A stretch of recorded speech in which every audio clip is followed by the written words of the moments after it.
When you think about your childhood, you probably don't remember it in clear scenes. It comes back in fragments, small moments, a certain feeling in your chest. Maybe you remember being calm, or maybe you remember always being alert, not because something big happened every day, but because of the environment you were in. And that environment quietly shaped who you are today in ways you don't always notice. Some children grow up in calm homes, places where voices are steady, where emotions are predictable, where mistakes don't feel dangerous. Other children grow up in chaotic homes, places where moods change fast, where tension sits in the air, where you learn to read the room before you even understand yourself. And the difference between those two doesn't just stay in childhood. It becomes your personality, your habits, your relationships. If you grew up in a calm home, you probably learned that the world is safe. You didn't have to overthink every little thing. You didn't have to question every tone or every silence. You could relax without feeling like something bad was about to happen. So today, you might find it easier to trust people. You might speak without rehearsing your words 10 times in your head. You might believe that things will work out, even when they're uncertain. But if you grew up in chaos, your brain learned a different lesson.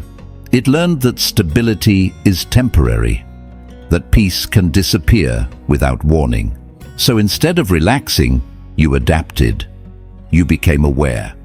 You started noticing small changes in people's behavior, a shift in tone, a look, a pause. You didn't call it anxiety back then, it was just survival. But today, that same pattern shows up as overthinking, as tension, as always being mentally prepared for something to go wrong.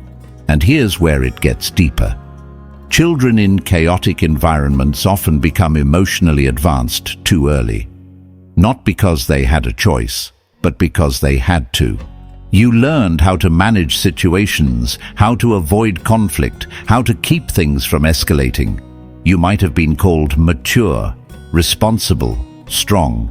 But what people didn't see is that this strength came with a cost. You learned how to handle everything, but not how to rest.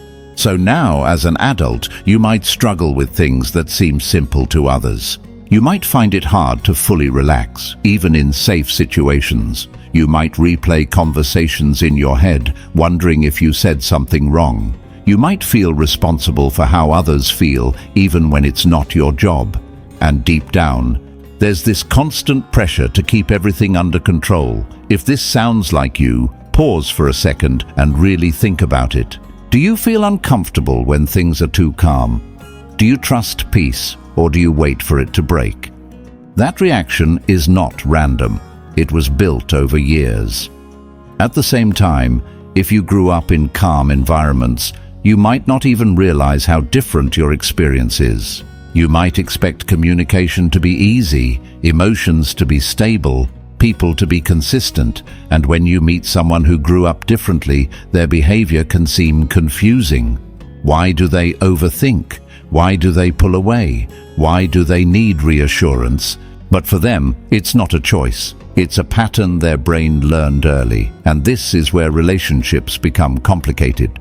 Because people raised in calm environments often seek stability, while people raised in chaos often feel drawn to intensity. Not because they want pain, but because intensity feels familiar. It feels like something they understand, so they might end up in relationships that repeat the same emotional patterns they experienced growing up. You might find yourself attracted to people who are unpredictable. People who give you attention one moment and distance the next. And part of you knows it's exhausting, but another part of you feels like this is what love is supposed to feel like. That push and pull, that uncertainty, that constant need to figure things out. And if you grew up in calm homes, you might struggle to understand that. You might think love should be peaceful, stable, and consistent. And you're not wrong. But not everyone was taught that version of love. This is why two people can experience the same situation completely differently. One feels safe, the other feels anxious. One feels calm, the other feels like something is about to go wrong. and it all traces back to the environment they were shaped in. Now here's the part most people don't talk about.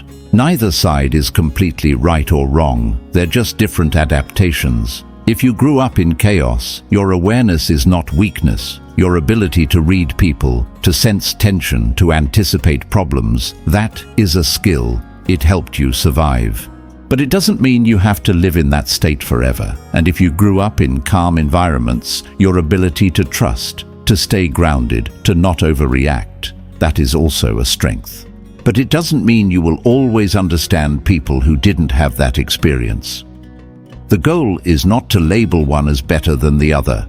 The goal is awareness, because once you understand where your patterns come from, you stop blaming yourself for them. You stop thinking something is wrong with you. You start seeing it for what it is. Conditioning, and when you see it clearly, something shifts. You start questioning your automatic reactions. You start noticing when you're overthinking without a real reason. You start allowing yourself to rest without feeling guilty. And slowly you begin to separate your past environment from your present reality. So ask yourself this.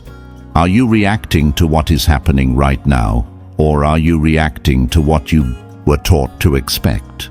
That one question can change how you see everything, because in the end, your childhood shaped you, but it does not have to define you. You can learn safety even if you didn't grow up with it. You can build calm even if chaos was your normal. And you can understand yourself in a way that most people never do. And I want you to answer this honestly. Do you feel like you grew up in calm or chaos? And how do you think it still affects you today? Which one do you relate to more? Calm childhood or chaotic childhood?